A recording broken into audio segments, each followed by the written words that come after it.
Beautiful, stunning, and haunting are the words that I would use to describe Ousmane Sembene's 1966 film, Black Girl. Sembene was a Senegalese director, producer, and writer, considered one of the greatest African filmmakers of all time. In fact, he is often called the father of African cinema.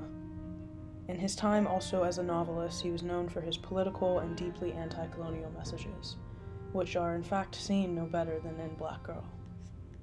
At first, Black Girl seems to have a simple, straightforward plot, but its scenes, characters, messages, and themes continue to matter so much to many of us and visit the forefront of our minds.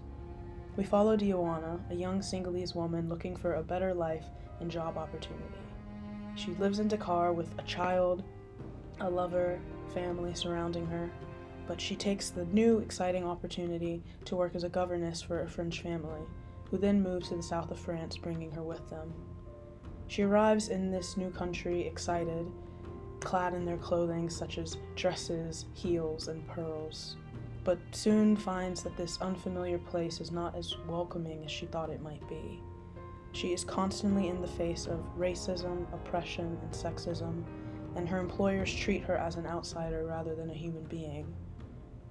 After so much isolation and mistreatment and sorrow, Diawana ultimately commits suicide as her only way out.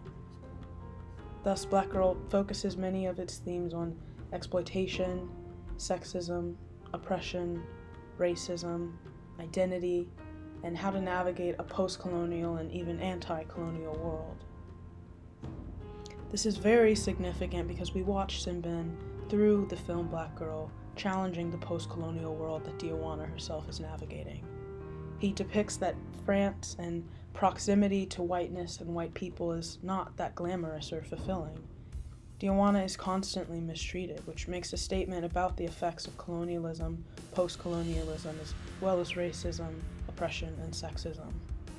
And Diawana's tragic, untimely end is arguably the biggest statement on how damaging and harmful the post-colonial world, and especially and specifically France, is for Africans. I was surprised to find that the screenplay was rejected for production funding by the head of the Ministry of Corporation Cinema Bureau because of its subject matter.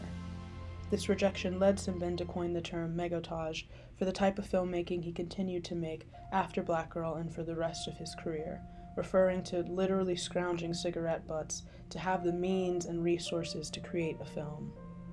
I think this is very interesting because it shows that the very forces and issues that Sembene was tackling in his films were present and replicated in the filmmaking process itself. The post-colonial world he wished to comment on and critique through his films thus actively intervened in his ability to do so.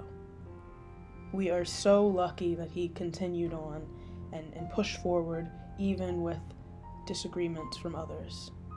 This is because Black Girl matters so much. It is a film that we needed in 1966 and continue to need now. Its themes and messages transcend time and space to invite anyone to reap the benefits of sitting down to watch it. It was rightly restored by Cinetica di Bologna, l'Immagine Ritratava Laboratory, in association with the Sembene Estate, INA, Institut National de l'Audiovisuel, Éclair, the Centre National of Cinematography, and the Film Foundation's World Cinema Project, so that today, here and now, Sembene's story and message can continue on for modern audiences and each of us everywhere.